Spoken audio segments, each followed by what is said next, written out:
नमस्कार मित्रांनो, स्वागत आहे तुमचं पुन्हा एका नवीन अशा रोमॅन्टिक प्रणय कथेमध्ये. तर मग चला आजच्या या भागाला सुरुवात करूयात. मी बाथरूममध्ये माझा कार्यक्रम केला आणि मग बाहेर आलो. बरं, मी निघतो मॅडम आता, असं म्हणून मी निघालो. तेवढ्यात ती माझ्याजवळ आली. माझा हात हातात घेऊन म्हणाली, आय एम सॉरी हां, आणि मला तू मॅडम नको म्हणूस प्लीज. मग काय म्हणू तुम्हाला मॅडम? माझ्या बोलण्यामध्ये चावटपणा स्पष्ट दिसत होता. अलका, अलका म्हण मला. आणि हो, आपण एकट्यात असतानाच असं म्हणा, नाहीतर सगळ्यांसमोर म्हणशील. बोलताना तिच्या चेहऱ्यावरचं ते तेज आता पूर्वीप्रमाणे दिसायला लागलं होतं. गालावरची लाली आता कमी झाली होती. मी निघालो. आणि हो, तेवढा दुसरा भाग आल्यानंतर मात्र मला पाठवायला विसरू नको. तिनं बोलताना लाजेनं आपली मान खाली घातली होती. हो, नक्की सांगेल मी तुम्हाला, असं म्हणून मी तिच्या चेहऱ्याकडे पाहू लागलो आणि मी तिथून निघालो. बाहेर रोडवर आल्यावर मला वाऱ्याची झुळूक लागली आणि जरा गार वाटलं. मी घरी जाताना तिच्याबद्दलच विचार करत होतो. मला काहीच समजत नव्हतं. समोर हॉटेल दिसल्यावर मला जाणवलं की मला भूक लागली. मी आत जाऊन पोटभर जेवलो आणि घरी येऊन तिच्या मनात काय विचार चालले असतील याचा अंदाज बांधत होतो आणि कधी झोप लागली मला ते कळलंच नाही. मी सकाळी उठून पुन्हा ऑफिसला आलो. माझा बॉस त्याच्या बायकोबरोबर नाश्ता करत होता. मला त्यानं हाक मारून आत बोलावलं. त्याची हाक ऐकून मी आत गेलो. ती लावण्य सम्राज्ञी माझ्या समोरच बसली होती. मी आत गेल्यावर तिनं तिच्या तेजस्वी डोळ्यांनी माझ्यावरती एक सुखद कटाक्ष टाकला आणि मी मोहरून गेलो. बॉसचं लक्ष नाही हे पाहून मी तिच्याकडे पाहत जरासं स्माईल केलं. तिनंही प्रतिसाद दिला. तिनं देखील हलकं स्मित केलं आणि तिच्या गालावर पडणाऱ्या मोहखळीनं तर मी अगदी घायाळ झालो. माझ्याकडे न पाहताच बॉसनं मला सांगितलं, हे बघ, आज तुला आपल्या एका कस्टमरच्या घरी जायचं आहे. ती कस्टमर एक श्रीमंत लेडी आहे. तिच्याकडे कितीही वेळ लागला तरी चालेल, पण तिच्याकडून पेपर घे. तिला माहीत आहे ती देईल सगळं तुला. तुला ते घेतल्याशिवाय परत यायचं नाही. आणि कितीही उशीर झाला तरी चालेल, ते पेपर घेऊन मला उद्याच बाहेर गावी जायचं आहे. असं म्हणून ते पेपर्स हातात पडेपर्यंत तू वाट पाहायची. काय समजलं ना? मग जास्त उशीर करू नकोस, निघ आत्ताच्या आत्ता.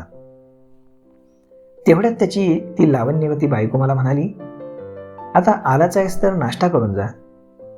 तिथे किती वेळ लागेल काय माहीत. नको मॅडम, मी बाहेरून नाश्ता करून घेईल, कशाला आपल्याला त्रास उगाच, असं मी आपलं फॉर्मॅलिटी म्हणून म्हणालो. अरे, ती जे म्हणते ते करून तर जा. किती वेळ लागेल तुला, तिथे काय माहीत. चल बस, कर नाश्ता. बॉसचा आवाज जरा हुकुमी होता. मग मी गुपचूप नाश्ता करायला बसलो. तिने माझ्याकडे पाहत माझ्या प्लेटमध्ये नाश्ता भरला. माझ्याकडे प्लेट सरकवली. माझ्या मांडीवर असलेल्या हातानं तिनं हळूच आपला हात ठेवला आणि म्हणाली, चल लवकर कर नाश्ता आणि निघ. बॉसचं लक्ष जातं की काय म्हणून माझी फाटली होती, पण त्याचं लक्ष नव्हतं. तो पेपर वाचण्यामध्येच गुंग होता.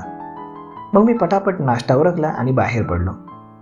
त्या कस्टमरच्या घरून पेपर घेऊन निघताना मला रात्रीचे 8:30 वाजले होते. एवढे पेपर्स होते.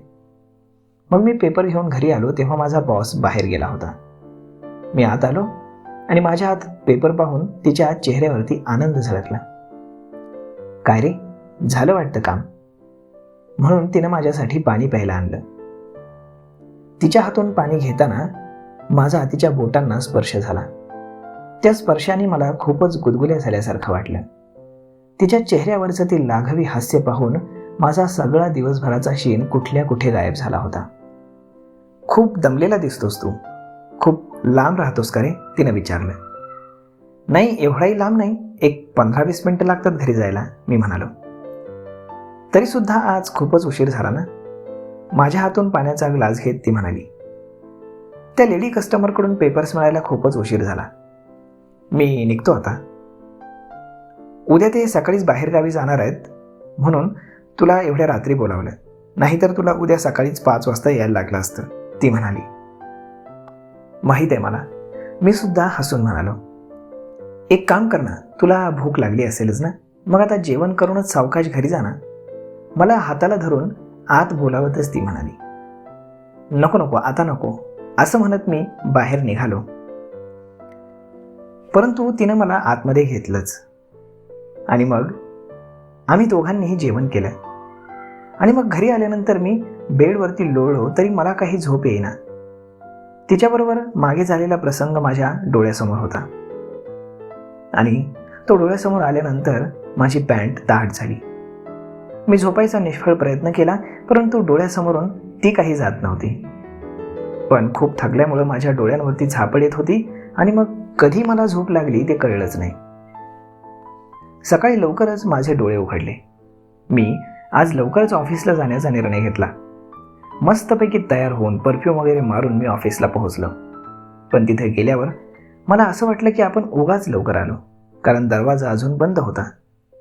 मी बेल वाजवली तर अलकानं दरवाजा उघडला. खऱ्या बाईचं सौंदर्य पाहायचं असेल ना, तर त्या बाईला सकाळी झोपेतून उठल्या उठल्या पाहायचं, म्हणजे तिची खरी सुंदरता दिसते. झोपेतून उठल्यावर पण ती खूप सुंदर दिसत होती. तिनं आपले हात वर करून आळस दिला त्यावेळी ती एकदम मादक वाटत होती. तिनं घातलेला रेशमी रंगाचा गाऊन आणि त्यातून ते फुगलेले ओरोज तिनं आळस दिल्यानंतर आणखीनच भरून आले. स्लीवलेस गाऊन आणि तिच्या काखेतल्या त्या तुरळक केसांचं मला दर्शन होत होतं. हात वर केल्यानं तिच्या काखेतून आतला भाग सुद्धा मला दिसत होता.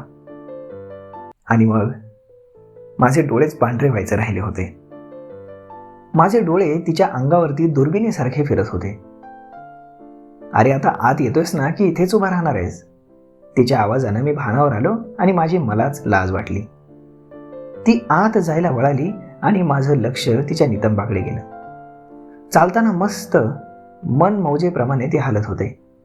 ती जरा पुढे गेल्यानंतर सूर्याच्या कोवळ्या किरणांच्या प्रकाशात मला तिचा भरगच्च कमरेखालचा भागही दिसला आणि मग सगळी झलकच मिळाली. सकाळी सकाळी माझ्या मनात कसले कसले विचार येत होते, पण मनातून ते विचार आपली जागा सोडायलाही तयार नव्हते. मग आपले हात मागे नेत तिनं आपल्या मोकळ्या केसांना जवळ घेते का छोट्याशा रबराच्या रिंगमध्ये बंदिस्त केलं. असू दे ना, मोकळे छान वाटतात. अनाहूतपणे माझ्या तोंडून निघून गेलं. तशी ती गरकन मागे वळाली आणि माझ्याकडे पाहत म्हणाली, काय? माझ्या तोंडून शब्द बाणासारखा निघाला होता, पण आता त्याचा काही फायदा नव्हता. तिचा चेहरा पाहून मलाच कसं तरी झालं आणि ती हसली. तुला आवडले? मग राहू देत मोकळे. अजून माझ्या नवऱ्याच्या कसं लक्षात आलं नाही याचंच मला नवल वाटतं की मी केस मोकळे छोडल्यावरती छान दिसते. असं म्हणत ती आत निघून गेली आणि तिनं माझ्यासमोर असं का म्हणावं हे माझ्या डोक्यातच शिरलं नाही. मलाही तिच्या मागं जावंसं वाटलं, पण मी माझ्या टेबलवर येऊन बसलो.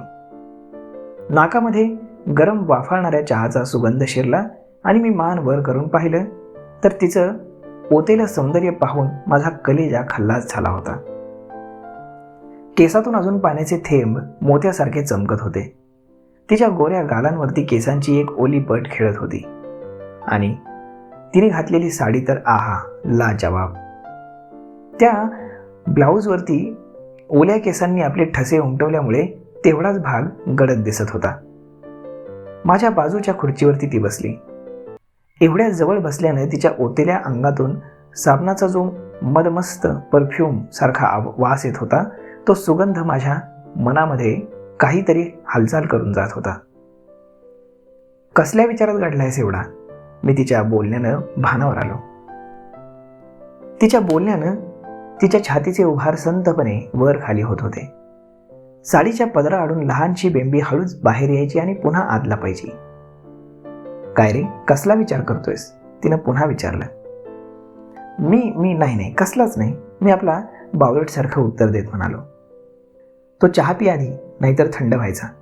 कसला विचार करतोय काय माहीत. ती अगदी सहज बोलून गेली. पितो ना, मी तिच्याकडे पाहत बोललो. मला एक सांग, तू काल रात्री एवढ्या उशिरा घरी गेलास आणि सकाळी लवकर आलास, झोप आली नाही का? ती माझ्या डोळ्यात रोखून पाहत म्हणाली. तिच्या डोळ्यांमध्ये निराळेच भाव होते. अलका, तुला खरं सांगू का, मला काल रात्री नीट झोपच आली नाही आणि सकाळी सुद्धा लवकरच जाग आली. काय करायचं म्हणून मग म्हटलं जाऊयात ऑफिसला. ती माझ्याशी मन मोकळेपणाने बोलायची म्हणून मी आता तिला नावानं संबोधायचो. कोणाची आठवण आली काय? कोणी मैत्रीण आहे का? तिच्या बोलण्याचा रोख मला समजत होता. नको नको, तुला राग येईल, मी नाही सांगणार, मी घाबरल्यासारखा म्हणालो. अरे नाही रागवणार, तू सांग ना, ती अगदी सलगीने बोलली. सांगू का? तूच. अलका, माझ्या स्वप्नात येऊन रात्रभर तू मला झोपू दिले नाहीस. मी तिच्या चेहऱ्याकडे पाहत बोललो. काय? ती एकदम चकित होऊन म्हणाली. बघ, मी म्हटलं होतं ना तुला राग येईल म्हणून मी सांगत नव्हतो. मी मान खाली घालत म्हटलं. काही क्षण गेल्यानंतर मग तिची खुर्ची तिनं माझ्याजवळ सरकवली आणि माझ्या हनवटीला उचलून म्हणाली, अरे रागावलास का? मी काय रागावणार मॅडम, मी तर आपला नोकर आहे. माझी मान खालीच होती. हे बघ, मी तुला माझा मित्र मानलाय आणि तू कशाला स्वतः माझा नोकर म्हणवतोस? मी तुला कधीच नोकर मानला नाही. माझ्या हाताला तिच्या बॉलचा स्पर्श होत होता. तू खरं बोलतेस अलका? माझ्यातला उत्साह आता जागत होता. नाहीतर मी तुला माझ्याशी बोलताना माझं नाव घ्यायची परवानगी कशी दिली असती? माझ्या खाली झुकलेल्या चेहऱ्याजवळ आपलं तोंड आणत ती म्हणाली, माझ्यासारख्याला तू आपला मित्र मानलास, मी खरंच तुझ्या लायकीचा नाहीये का? मी हळूच मान वर करून म्हणालो. तुझी लायकी? मला समजलं नाही, तू कशाबद्दल बोलतोयस? अहो काही नाही, जाऊ द्या, ते सोडा. बरं तुमचं काय चाललंय? काही नाही, पण हे बघ, आता मला राहवत नाही. तू चल माझ्यासोबत आतमध्ये, कारण आता माझा नवरा सुद्धा घरी नाहीये आणि तो 2 दिवस येणारही नाहीये. आणि आता तू लवकर आलाच आहेस तर आता मी तुला काही सोडणार नाही. असं म्हणून मग ती मला आतमध्ये घेऊन गेली. मग आतमध्ये गेल्यानंतर आम्ही जो काही धुमाकूळ घातलाय त्यांच्या बेडरूममध्ये कदाचित तिच्या नवऱ्यानेही कधी घातला नसेल. आणि मग सगळं पाहून ती अगदी खुश झाली. आणि त्यानंतर मग आम्ही कायमचे मित्रमैत्रिणी बनून राहिलो. आणि जेव्हा जेव्हा तिचा नवरा असा काही कामासाठी बाहेर जायचा तेव्हा तेव्हा ती मला बोलवून घ्यायची घरी. आणि मग त्यानंतर मी तिची इच्छा पूर्ण करायचो. तर मित्रांनो, आजचा हा व्हिडिओ तुम्हाला कसा वाटला हे तुम्ही आम्हाला कमेंट करून नक्कीच सांगा. आणि जर आवडला असेल तर आपल्या जवळच्या मित्रमंडळींसोबत देखील हा व्हिडिओ तुम्ही शेअर करायला विसरू नका. धन्यवाद.